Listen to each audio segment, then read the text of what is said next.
Welcome to the Explainer. So today we are going to unpack exactly why saving for retirement feels just so incredibly stressful right now. And more importantly, we're going to talk about how you can take back control of your financial bus. We're going to break down the mechanics behind our modern retirement system and, decode some of the hidden forces at play here.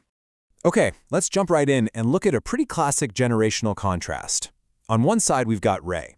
Ray worked 41 years at one company, retired on a Friday, and by Monday he's out watering his tomatoes. He hasn't checked the stock market once. Why? Well, because a guaranteed pension check just magically lands in his account every single month. Zero stress. But then, on the other side, there's his daughter, Kara.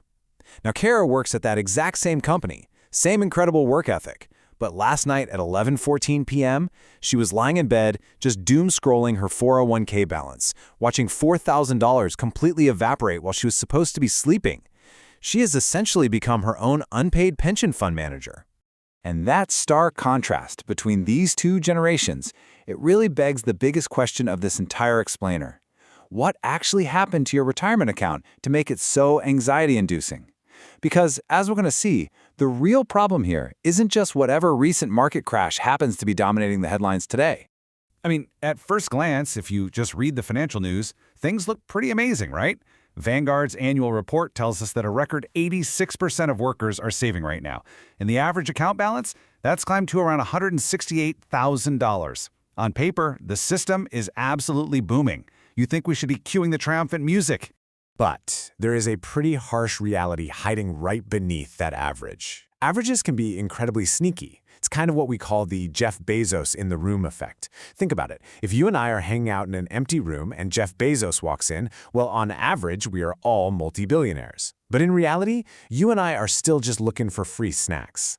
A few massive accounts pull that $168,000 average way, way up. If you want the honest number, you have to look at the median, the person standing dead center. And that true median balance for a typical American? It's only $44,000. That is roughly a quarter of what those cheerful headlines are promising us. Section 1. The Accidental 401k. A History. So, to understand how we ended up sitting on a fraction of what we actually need, we have to flip back a few pages. We need to see how the entire retirement system was quietly rewritten completely without our consent. Almost nobody knows that the 401k was literally a complete accident. Back in 1978, Congress passed this really boring tax bill, and it had a tiny subsection letting executives defer taxes on their bonuses. Just a little perk. By 1980, a benefits consultant named Ted Bennett realized, hey, regular employees could use this as a workplace savings plan too. He literally called it a side dish to the main course, which back then was the pension. But today, for everyone except government workers, teachers, and cops, the pension got totally deleted. That accidental little side dish was suddenly promoted to the entire meal. So, the absolutely crucial point here is that nobody maliciously stole your retirement. It's not some grand conspiracy. Instead, a massive, highly skilled profession of risk management just quietly got laid off, and the entire job was secretly handed to you. Running a pension requires whole teams of people calculating complex market cycles and life expectancies. You were basically voluntold to do this exact same job, completely unpaid, completely untrained, all while trying to manage your own actual life and career. No wonder we're stressed. Section 2. The 3 Hidden Risks. Because you were handed this incredibly complex job without a shred of training, all of the market dangers were just dumped directly into your lap.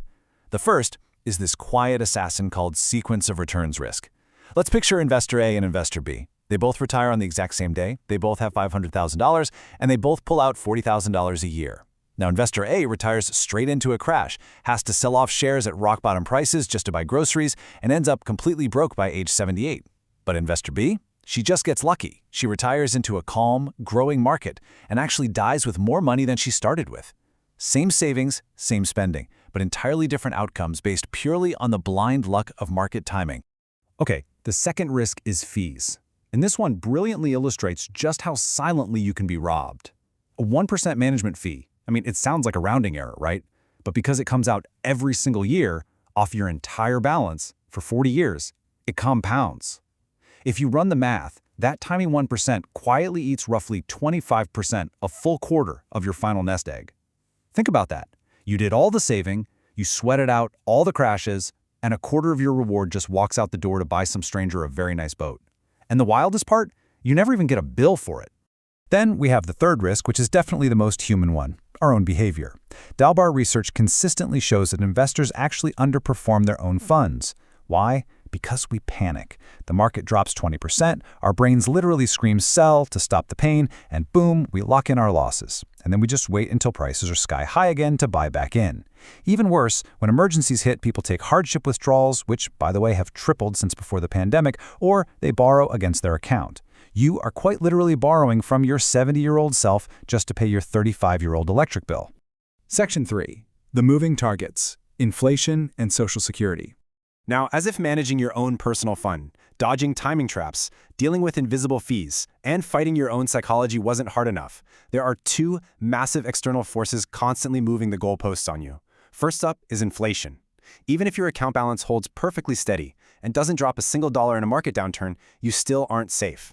Standing completely still in recent years basically meant your money quietly lost 20% of what it can actually buy. It's exactly why the famous $1 million retirement goal is becoming a ghost. The target keeps moving, and, well, nobody updated the poster on the wall. And the second moving target? That's your backup plan. We hear about the Social Security Trust Fund constantly, right? But the program's own trustees project it could run short by 2033. Now, that doesn't mean the checks stop completely, let's be clear about that, but unless Congress acts, it could mean an automatic 20% cut. Ray's generation got a pension and Social Security, a nice belt and suspenders combo. Today, Kara is basically being handed a needle, told to sew her own belt, and just hope to goodness the suspenders are still there in 2033. Section 4. Where do you stand today? So with all these moving parts, where do you actually stand? Well, the panic you see on the news isn't one size fits all. A single market crash means entirely different things depending on how old you are. If you're in your 20s, a 20% drop is honestly a massive coupon. You are buying shares on a huge discount for decades to come. If you're in your 40s and 50s, it's a psychological test. Whatever you do, do not panic sell. Now, if you're in your late 50s and 60s, you are in that sequence of returns danger zone where timing genuinely matters. But we also have to consider the broader reality here. Roughly 40% of adults don't have a retirement account at all. When this whole project shifted from a corporate promise to a personal burden, a massive slice of the country was simply left without the resources to even start. It's a huge systemic shift, not just a personal failing. Section 5. The Playbook. How to take control. Okay, now that we see exactly how the wheels got put into our hands, here is the really great news. Here is exactly how you pull the levers and claw back control of your financial future. Step 1. Get the employer match. Seriously, if you don't do this, you are voluntarily taking a pay cut and throwing away a guaranteed 50 to 100% instant return. There's no other investment like it. Step 2. Cut those fees. Swap out those expensive managed funds for plain, boring, low-cost index funds, so you can keep that 25% of your money from walking out the door. And step 3, automate everything. Make it a boring system so your absolute worst 2 a.m. instincts never, ever get their hands on the wheel. And beyond those basics, there are some awesome bonus automation levers you can pull that basically act as financial superpowers. First, turn on the setting that bumps your contributions up by just 1% every single year. I promise you won't even feel a 1% squeeze in your daily budget, but your future self is going to feel it like a winning lottery ticket. And hey, if you're over 50, use the tax code's catch-up contributions, especially that new super catch-up window in your early 60s. Ray never had to pull these levers, but you have them sitting right there at your fingertips. Which brings us to the ultimate secret of modern investing. Doing absolutely nothing during a terrifying market drop is the single most difficult yet most profitable investing strategy you can possibly execute. You literally have to build a system that ignores the noise on purpose. The people who win aren't usually the smartest ones in the room. They're just the ones who set up a boring system and refuse to touch it when things got scary. And that brings us to the incredible twist that wraps up our whole explainer today. Because Kara carries all this risk, she also holds all the controls. She can lower her fees, she can capture her free match, and she can buy whole market crashes on a steep discount while all her neighbors are panicking. If she just automates the boring stuff, she can end up at 70 doing exactly what her dad does, watering tomatoes and completely ignoring the market. Except the nest egg she gets to ignore, the one she completely owns, will be significantly larger than any pension her dad's company ever promised him. You know, you were handed a job you didn't ask for back in 1978, and nobody even sent you an email to let you know. But now that you can see exactly how the machine works, you're sitting in the driver's seat. So my question to you is this. Are you ready to stop doom-scrolling those midnight numbers, embrace the power you've actually been given, and finally take control of where your financial bus goes?